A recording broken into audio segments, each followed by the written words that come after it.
Now you're welcome along. Very happy to say Simon Kuper of the Financial Times is with us. Hi, Simon. Hi. You were in the stadium yesterday. The first sense I had, and we all had different moments on our phones, I suspect, but the first sense I had of the extent of the feral atmosphere around London involved butt cheeks and a flare, and things went downhill from there. Well, maybe they didn't, actually. It's hard to beat that, but Leicester Square wasn't looking too good, and then I just thought it would wilt away. I just could not believe what we were seeing outside Wembley. You were there. Give us your experience of the evening. When I arrived at Wembley, this is about 3 hours before kickoff, there were large numbers of people drinking on Wembley Way, and underfoot there was kind of soggy drink, broken beer bottles, beer cans being chucked around. Other people have said they saw people taking cocaine. I'm quite naive. I didn't see that. But it felt a bit like going to a game in the 80s. And with hindsight, it was strange that people without tickets, you could just come to Wembley Park and hang out. There was nobody, saying you can't come this further towards the stadium. So without a ticket, you could really get to the periphery of the stadium. And then once I got in, I noticed that the stand next to me and the disabled section right in front of me were packed. So the disabled section was initially about 3 or 4 people in wheelchairs and a couple of their companions. And then about 15 minutes before the match, it just filled up with lots of young, able-bodied people standing. A lot of them not really particularly interested in the football. There was some young men, some young women just kind of flirting, chatting while the game began, not really watching it. And in the stand to my right, I was sitting in the press box. Wembley was supposed to be 2/3 full, 60,000 seats on a 90,000 capacity, but more than every seat was full. And then after half time and in extra time, more people came in. And so even the gangway to my right was packed with people standing. Now, I wasn't outside. I've seen videos of how people just kind of broke through the barriers. It was very large numbers. And I've spent time talking to football security officials for an article I wrote years ago and going to games with 1 or 2 of them. And they don't really worry about hooliganism, which, we in the media are always talking about. They worry about stampedes and crushes, badly designed stadiums, new stadiums completed just before the tournament where they've never had practice in getting 80,000 people in and out. And so this was just your classic nightmare. This is exactly how things go horribly wrong. This is how things went horribly wrong, as we know in the past, in British stadium disasters from Ibrox to Hillsborough. And the bizarre thing was, this is 2021. We know how to do this. I mean, it's just so extraordinary. How much of a tinderbox did the atmosphere feel like in the stadium? Like, did you see ticket holders confronting interlopers in their seats? No, I actually felt that from where I sat, and of course I didn't see everything. I've heard about racist abuse of Italians. I've heard about people hitting each other outside. All I can tell you is what I saw. And what I saw was people were quite good-humoured, and nobody was really making a fuss about people storming in and, you thought you had a seat with space around it and suddenly you're sharing your seat with 2 other people jammed close. That seemed to have been accepted. People felt there was this kind of party spirit. I didn't feel that the people who had shoved their way in were largely yobbish.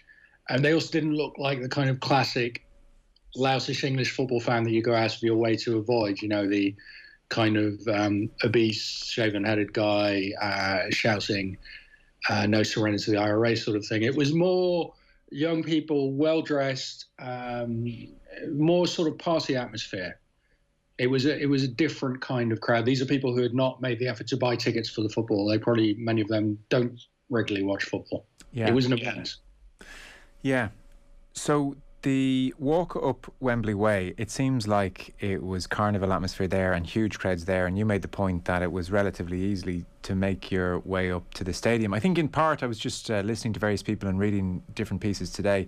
It does seem as if the area immediately outside Wembley has become quite built up with businesses and residential properties. So to try and enforce some kind of ring of steel, maybe, I don't know, a kilometre or 2 from the stadium is troublesome. And so that explains how so many got so close to the stadium. And then, again, I know you can only tell us what you saw, but it does seem as if there was just a lack of police presence or not enough stewards or just not enough manpower there to stop them getting in? Yeah, I saw virtually no police. And the stewards, actually there was this one very brave woman defending the press box, because they would all come up the stairs and they'd look around, and the press box was quite orderly. It was exactly as it was supposed to be arranged. You had a seat and the two seats next to you were empty because of COVID. And so the intruders would come in, they'd look to the left at our press box and they think, great, empty seats. They'd run in there. And then this woman, the steward, would say to them, no, you can't. This is for journalists. And impressively, everyone I saw said to her, okay. And they'd often take a selfie and then they'd leave the press box and find a seat elsewhere. So it wasn't actually hugely violent and aggressive, the intruder element at all. And the lack of police struck me very forcibly coming down Wembley Way, which was more, you say carnival, I would say more the kind of yobbish atmosphere that I associate over the decades going to England games in foreign countries, where there's a lot of kind of young men or older yobos with a threatening atmosphere around them, drinking and shouting. One guy was throwing beer cans at the crowd, not pleasant. But there were almost no police. And I remember nearly 20 years ago speaking to a couple of Scotland Yard policemen, and they said, games in England have got so safe, which I think is true, that we don't think there should be any police. He said, we would say to Arsenal, we're not going to send any police. If there's a problem, call 999 like everyone else does. But he said, we do send police to Arsenal, not because anything's going to happen, but because if there is something, then it will be front page, and why weren't the police there? So he said, we send police to games in England, although it's probably just a waste of time. So I think there'd been this growing blaseness from the police, from the authorities, because football in England, as you will know, has become very safe over the last 20 years, matches inside the country. That is extraordinary for the showpiece event that they were taken so badly by surprise here. And what's also extraordinary is it was fairly apparent, and I was sitting here in Dublin presenting a radio show at the time, it was apparent several hours before kickoff that there was an atmosphere in London. So even at that point, I would have thought to myself, if I was in charge of policing in London, we might bring in a few extras this evening. It has an air. So they didn't even react at 2, 3, 4, 5 o'clock. Yeah, I don't know if it's hard to rouse policemen at 4 o'clock on a Sunday. You've given them the day off. You've underestimated the occasion. But somebody made a big mistake. Yeah. One of the questions is whether Priti Patel, the Home Secretary, who likes to talk extremely tough, who is a kind of pretend law and order person, she must have been involved in this decision-making. Why was there no law and order? Mm. I did see a few journalists make the point that whatever picture they were observing, they were seeing confrontations happening.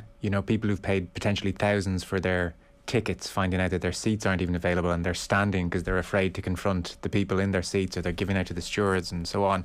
And a few journalists made the point that Luke Shaw's goal early on proved the great distraction and the great bonding moment, and suddenly, I can't sit in my seat, which is a disgrace, but we could be on for winning the Euros here. That almost it calmed everything down and focused minds a touch. Yeah, I did read these accounts like you did. I didn't witness that myself. I did feel that the crowd was very positive and cheerful. Yeah. And of course, until about the 67th minute, they thought they're going to win the Euro, and you all want to be there. This is going to be England's first trophy in 55 years. What a historic moment. And then, I suppose for England fans, with hindsight, it all looks less jolly because you lose, and it was a terribly organised occasion, which could have been very dangerous. Yeah, it's just absolutely extraordinary. Like I say, on the walk out, on the walk home, was there trouble around London? Was there an atmosphere outside Wembley Way? I guess as a journalist, you were probably long after everybody else had left.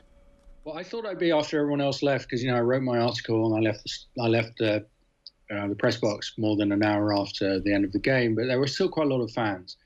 And so on Wembley Way, we had to queue because actually it's a very narrow way to get what were probably 80 or 90,000 people out of the stadium. So you constantly have to queue to get into the tube station. And while we were queuing at one point, the Italian fans, there were a few hundred of them, began singing their national anthem, began cheering and jumping up and down. And around me, I could see the England fans getting irritable, sulky, tired. But I was quite impressed. They held it together. Nobody I saw confronted the Italians. I'm not saying nothing bad happened elsewhere. I didn't see. All I'm reporting is what I saw. And this one northerner in front of me said to his mate, look, one side is going to be happy and the other side's going to be sad. That's just the way it is. And they're happy tonight, and you've got to be happy for them. So I was quite impressed, you know. So the Italians and the English are essentially walking to the Wembley Park together, completely contrasting moods, but everyone is behaving. Then we get to Wembley Park, and it's mayhem. There are not enough tubes. You know, why aren't there enough tubes? It's shocking. Yeah. So we're in this COVID-y situation where you're crammed into trying to get through the tube station. There's hundreds of people around you. I'm going to do a COVID test on myself in a couple of days, 4 or 5 days after. I hope to God I haven't got it. So I'm very angry about that. And then you go down the stairs and you're on the COVID-y platform, and finally one tube turns up. And I thought, I'm getting out of here, but you couldn't. There was no way out. And so in the end, I took a tube and then I walked, and I finally got an Uber. So I didn't see any violence. I didn't see anyone misbehaving, which, you know, is pretty good given that they lost and there was a lot that was drunk in the course of the day. So, I mean, you could also turn it around, look, and say, look, this is the biggest game in England in 55 years. There were half the population watching. Loads of people were drinking. They were at parties. They were in pubs. They were with their friends. They were at the game. England loses, disappointing. And actually, almost everybody of these 25 million or so people who watch the game behaves themselves. So I also don't think we need to make this about the English. I also don't think we need to say, you know, the English are uniquely bad, etc. I was around the neighborhood where I was staying in London on Monday morning, this morning, and people were very calm and relaxed and talking about other things. The St. George's flags, there were only a couple before anyway, they were gone. People moved on. We're really talking about a law and order problem involving probably a few thousand people. Yes, and the situation you described, the tube station as well, we're talking about a sizable majority being just badly let down by the authorities here, extremely badly let down. Like the experience there for kids and parents and right-thinking people who just wanted to enjoy what should have been a wonderful occasion, just thrown to the wolves, actually. Like the way you describe it there, no police presence, people throwing cans, just the madness. I mean, you're kind of walking up around the stadium, I would think, saying, where are the adults here? What is going on?